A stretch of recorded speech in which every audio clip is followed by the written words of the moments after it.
has found himself front and center in the Russia story. On Friday, he testified before a closed session on the House Intel Committee. Michael Caputo joins us now. Good to have you with us, sir. Welcome. Good evening to you. Hi. Thanks for inviting me. Absolutely. So how would you characterize your interrogation by the House Intel Committee on Friday? Well, I'd say thorough. I also think it sounded a lot like a fishing expedition. But I also think it feels a little bit fair. Mm-hmm. I mean, to me, I expected to go in there and be treated very poorly by the Democrat side. I watched the same public hearing everybody else did. In that public hearing, Representative Jackie Speer called out my wife for some reason, which is supposed to be off limits. And, everything since then has been really negative. But, I expected to have, Representative Schiff, for example, be, rude or whatever. But, he was a gentleman. They treated me, very strongly, and they were very direct in their questioning. But I felt ultimately it was fair. Do you think they believed you when you said, you never heard any discussion about Russia or working with Russia towards any end in the campaign? Did they believe you? I don't know. Representative Schiff has a poker face for sure, mm-hmm. and he was very direct in his questioning, as I said.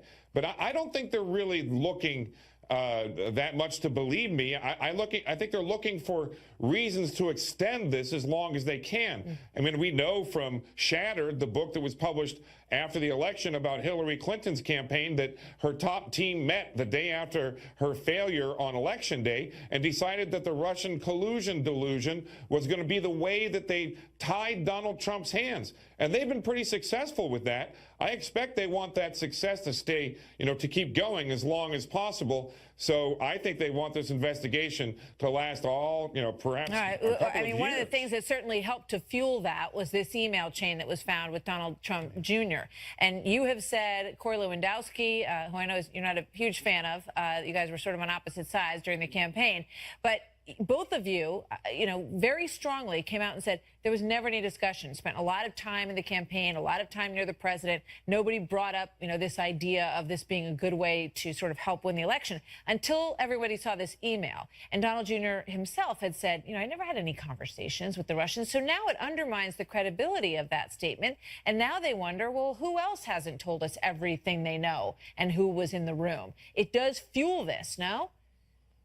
It does. And each one of us is kind of a frog in the water, and this kind of thing turns up the heat on all of us, those of us who find ourselves in the jackpot of this investigation. And, sure, I guess it extends the life of it. Perhaps it makes it more complicated for us.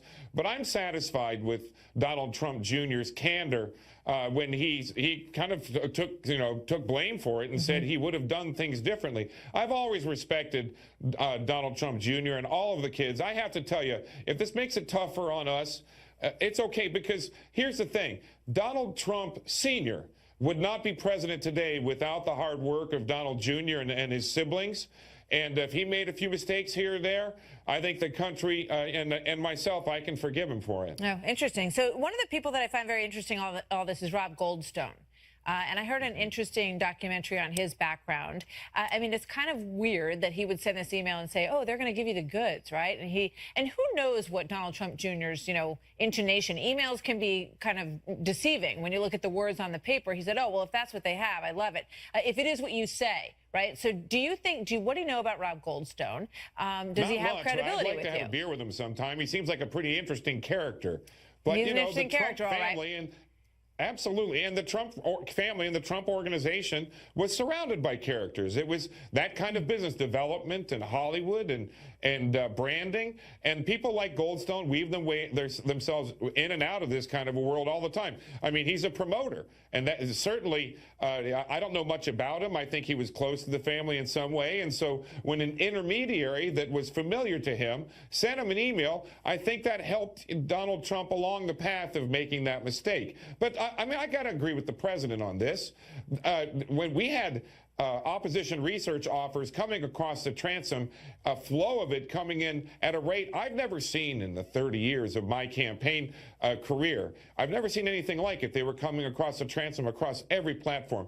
Everybody was getting this stuff. So you have to understand why all of us were looking for a way to defeat Hillary Clinton. And you got to understand why Donald Trump Jr., who doesn't have a lot of experience in campaigns, can fall into this kind of a situation. I understand what you're saying.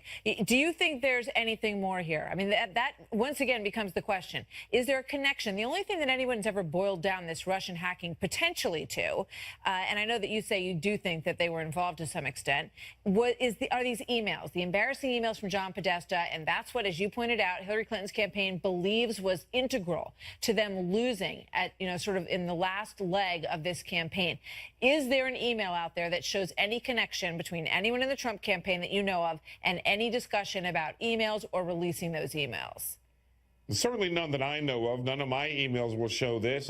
I know I had nothing to do with colluding with the Russians. Nobody ever said the word Russia to me, and the entire time I worked on that campaign, I never heard it discussed by other people. I can't imagine that Roger Stone or Paul Manafort did anything like this. I've known these guys for 30 years. I'm a bit surprised to find out about Donald Trump Jr.'s emails, and I think that it's important for for the investigators to get to the bottom of this, because we want American people to understand that there's nothing to it. Thank you very much, sir. Good to see you tonight. Thanks for coming in. Thank you.